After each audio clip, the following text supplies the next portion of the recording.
Hello everyone. आज की class में हम पढ़ेंगे पैरामीटर एंड एरिया, एनसीईआरटी की बुक से क्लास 7 और हम उसका करेंगे इंट्रोडक्शन और उसके बाद हम करेंगे एक्सरसाइज 11.1। तो चलिए शुरू करते हैं पैरामीटर एंड एरिया। इस एक्सरसाइज को करने से पहले हम ये जानेंगे कि पैरामीटर और एरिया में डिफरेंस क्या होता है। तो देखिए पैरामीटर क्या होता है। मान लीजिए कोई शेप है, मैंने एक स्क्वायर शेप ली। पैरामीटर जो होता है वो होता है सम ऑफ ऑल बाउंड्रीज। ठीक है, तो सम ऑफ ऑल बाउंड्रीज जो होती हैं वो हमारा पैरामीटर कहलाता है। लाइक कोई भी शेप हो सकती है। सपोज मान लो कि एक ये शेप है मेरे पास,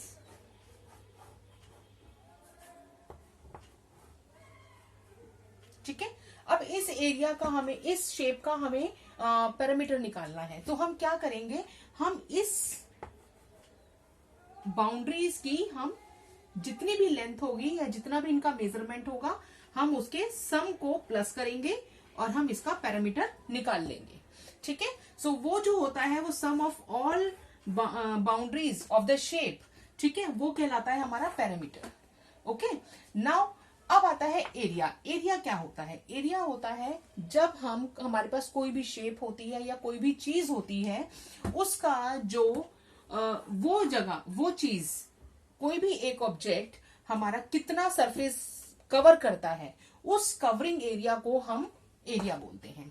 सपोज मेरे पास एक डस्टर है, ठीक है, ये डस्टर कितना स्पेस कवर करेगा, सो उस कवरिंग एरिया को हम एरिया बोलेंगे। ठीक है, तो इन शॉर्ट हम कह सकते हैं कि ये जो अंदर का जो पार्ट होता है, ये जो अंदर का जो एरिया है, ये अंदर जो इस शेप को कवर किया गया है, वो जो स्पेस है वो हमारा एरिया कहलाता है। ठीक है, सेम सिमिलरली इसी तरीके से इसके अंदर भी ये जो शेप है, इसका जो हमारा इनर पार्ट होगा, ये जो अंदर का जो एरिया, ये सरफेस होगा या जो भी हमारा स्पेस होगा, ये हमारा कहलाएगा एरिया। ठीक है, और जो बाहर का जो बाउंड्रीज है ये हमारी, इसके अगर हम इन एरियाज को हम प्लस कर देंगे तो ये हमारा कहलाएगा पैरामीटर। सो आई होप कि आपको डिफरेंस समझ में आ गया होगा पैरामीटर और एरिया का। चलिए अब हम देखेंगे कि हम सबसे पहले एक शेप लेंगे स्क्वायर की। ठीक है, स्क्वायर। अब स्क्वायर शेप के अंदर हमारा इसका पैरामीटर क्या होता है? पैरामीटर ऑफ स्क्वायर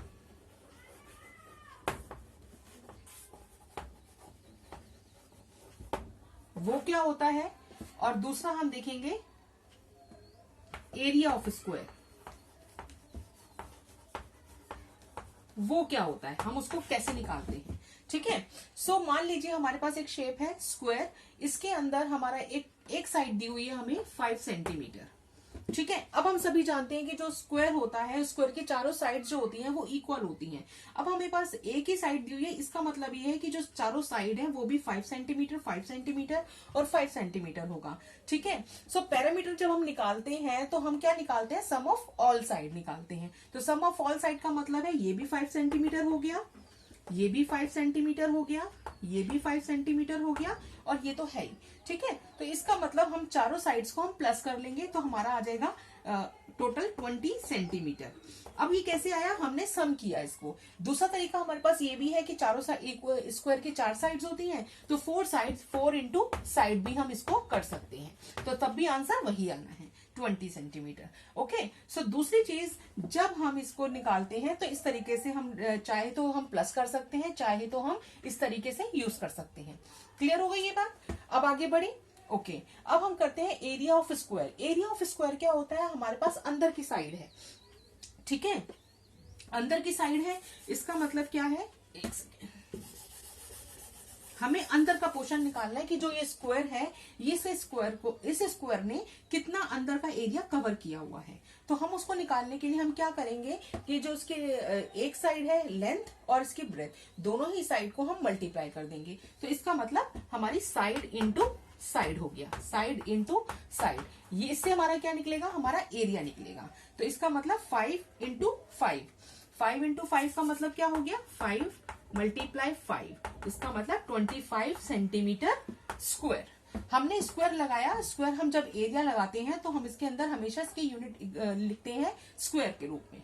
ठीक है, जबकि हम पैरामीटर निकालते हैं तो पैरामीटर में ऐसा स्क्वायर शेप नहीं होता है। तो आई होप कि आपको ये समझ आ गया होगा, जो हमारा पैरामीटर ऑफ स्क्वायर है वो होता है हमारा साइड इंटू 4 इंटू साइड, और एरिया ऑफ स्क्वायर होता है साइड इंटू साइड। तो इसके फॉर्मूले से हम किसी भी तरीके का जो क्वेश्चन है वो हम आराम से निकाल सकते हैं, फाइंड आउट कर सकते हैं। तो जनरली जो आपके एग्जाम में जो क्वेश्चन आंसर्स आते हैं, जो हमारे प्रैक्टिकल सम्स आते हैं, स्टोरी सम्स आते हैं, वो इन्हीं के बेस पर आते हैं। सो हमें स्टूडेंट्स आपको ये सारी चीजों को याद करके रखना पड़ेगा।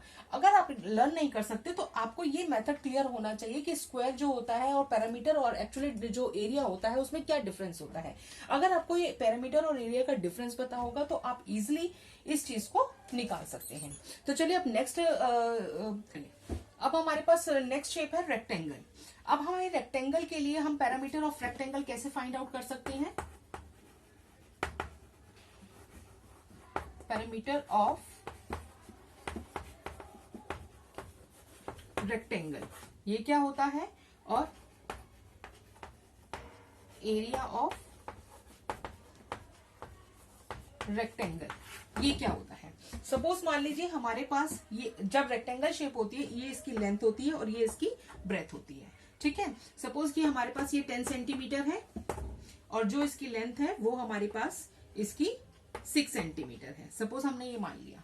अब हमें पता है कि जो रेक्टेंगल शेप है उसकी अपोजिट साइड इक्वल होती है। इसका मतलब ये साइड अगर 6 है तो ये भी साइड 6 होगी, ये हमारी 10 है तो हमारी इसकी अपोजिट साइड भी 10 सेंटीमीटर ही होगी।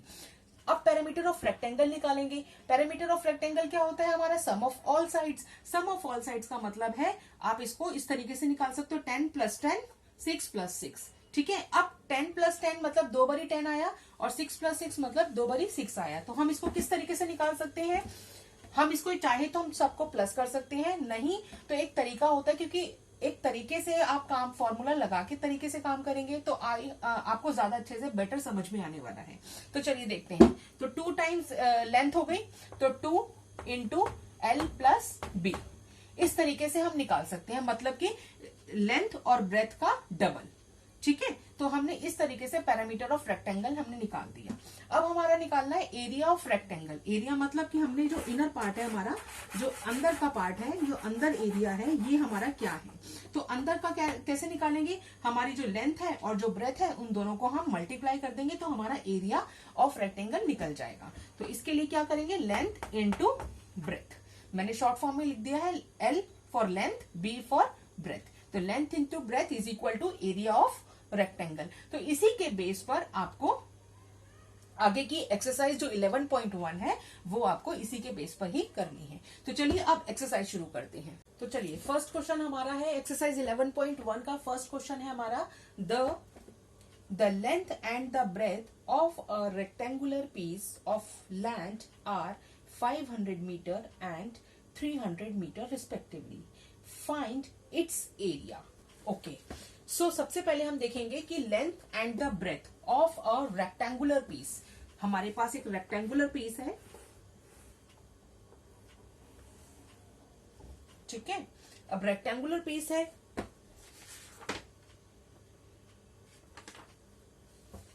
तो चलिए शुरू करते हैं। सबसे पहले देखेंगे the length and the breadth of a rectangular piece. Rectangular piece है हमारे पास, उसकी जो उसकी लेंथ और ब्रेथ क्या है हमारी? 500 मीटर एंड 300 मीटर।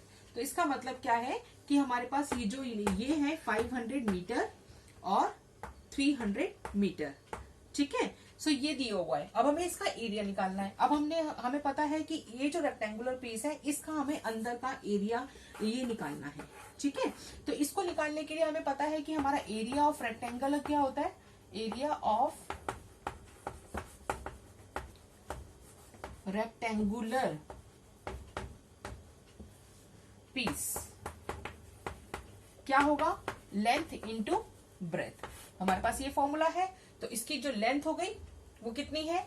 500 मीटर, और जो इसकी ब्रेथ है वो हमारी क्या है? 300 मीटर। ठीक है, सो अब इसको हम मल्टीप्लाई कर देंगे 500 और 300 को। सो हमारे पास क्या आंसर आ गया? This one, 1,50,000 meter square. ठीक है, सो इस तरीके से हमारे पास ये आंसर आ गया। तो ये हमारा एरिया ऑफ रेक्टेंगुलर पीस निकल गया। तो चलिए बढ़ते हैं अब नेक्स्ट पार्ट की तरफ। अब हम सेकेंड पार्ट स्टार्ट करते हैं।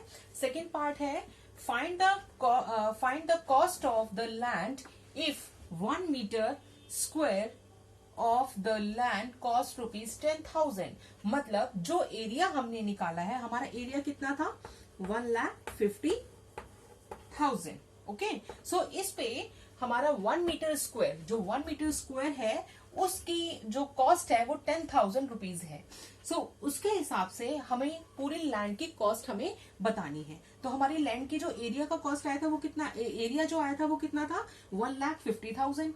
ठीक है, अब इसकी कॉस्ट कितनी होगी? सो हम क्या करेंगे 10,000 से इस अमाउंट इस एरिया के उसको माइनस कर देंगे, इस एरिया को मल्टीप्लाई कर देंगे। तो किस तरीके से करेंगे 1,50,000 मल्टीप्लाई 10,000। ठीक है, तो इसका जो मल्टीप्लाई करके जो इसका आंसर आएगा वो हम इसको लिख देंगे। हम इसका आंसर क्या आएगा ₹1,550,000,000,000। ठीक है, सो ये हमारी उस लैंड की कॉस्ट हो गई। सो हमने इसको किस तरीके से निकाला, 1 मीटर स्क्वायर था कितना 10,000 रुपीज का। सो हमारे पास 1,50,000 जो मीटर स्क्वायर होगा उसका कॉस्ट कितनी होगी 1,50,000 को हमने 10,000 से मल्टीप्लाई कर दिया। तो ये आपका कॉस्ट ऑफ एरिया आ गया, कॉस्ट ऑफ लैंड आ गया। ठीक है, तो अब नेक्स्ट क्वेश्चन जो है हम नेक्स्ट क्लास में करेंगे। आप इसकी प्रैक्टिस कीजिए। अगर आपको कोई दिक्कत लगे या आपको कुछ समझ ना आए, सो मुझे नीचे कमेंट करके मुझे जरूर बताइए कि आपको क्या समझ नहीं आया, क्या प्रॉब्लम आई है आपके साथ, और हम उसको डिस्कस कर सकते हैं। ठीक है, तो तब तक के लिए आप नेक्स्ट वीडियो का वेट कीजिए और नेक्स्ट वीडियो में हम मिलेंगे। Bye bye.